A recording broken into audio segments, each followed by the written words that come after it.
He also in this chapter he also talks about Robert Adams' modified divine command theory. So notice previously he defined the divine command theory as, God, the commands of God comes as a result of God's will. God just determines by his will what is morally good or morally bad.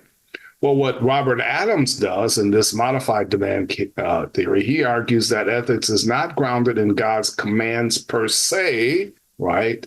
That is God's will, but in the divine character and God's gracious actions toward us. So Adams suggests that the source of the goodness is not arbitrarily whatever God said, right, but the source is the character of God, who is love and is good, right? Mm. And so in this manner, Adams avoids the criticism that God's commands are arbitrary.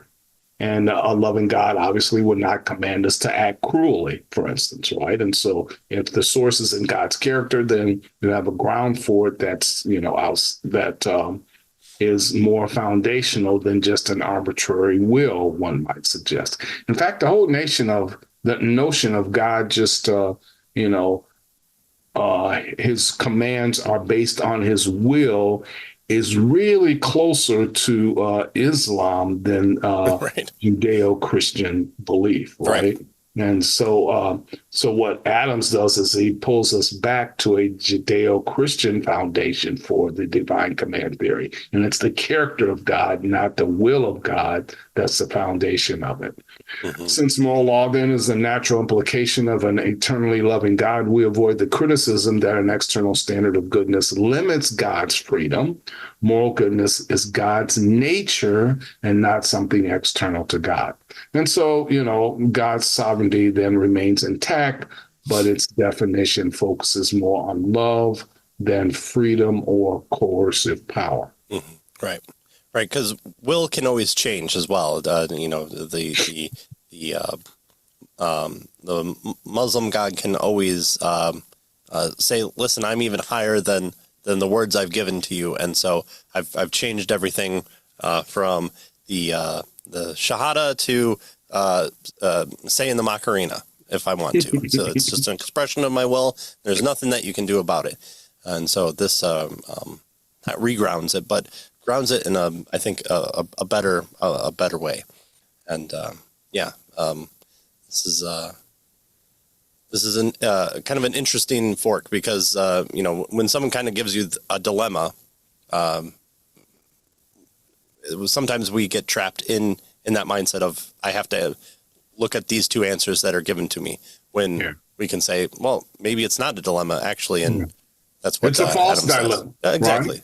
Which is a fallacy, right?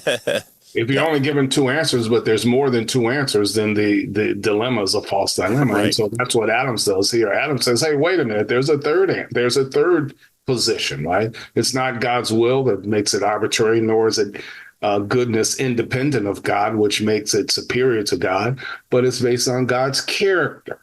And so there is he splits the horns of the dilemma. Right. When did you stop beating your wife? Yeah. There's more than two answers. Yeah. All right. So where does the biblical principle come into play? How are Christians able to hold this position and find it in Scripture? Well, in Genesis 2's creation account, the first word God addresses to humans is a command. You may freely eat of any tree in the garden, but of the tree of knowledge of good and evil you shall not eat, for in that day that you eat of it, you shall die.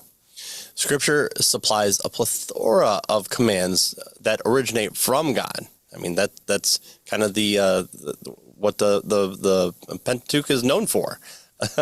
And it's obvious that these directives are authoritative. They have consequences to a lot of them.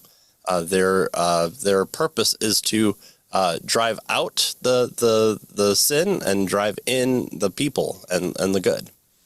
Divine command advocates also note that Scripture stresses obedience, like in Deuteronomy 4 or Leviticus 18 or Matthew 28, even without any guarantee that reason can grasp why God imposes particular obligations. And finally, divine command theorists point to that most Christians, when asked to identify the essence of Christian ethics, go directly to the Ten Commandments, all couched in imperatives. All right, so that's kind of the Christian or the scriptural kind of support for this particular position.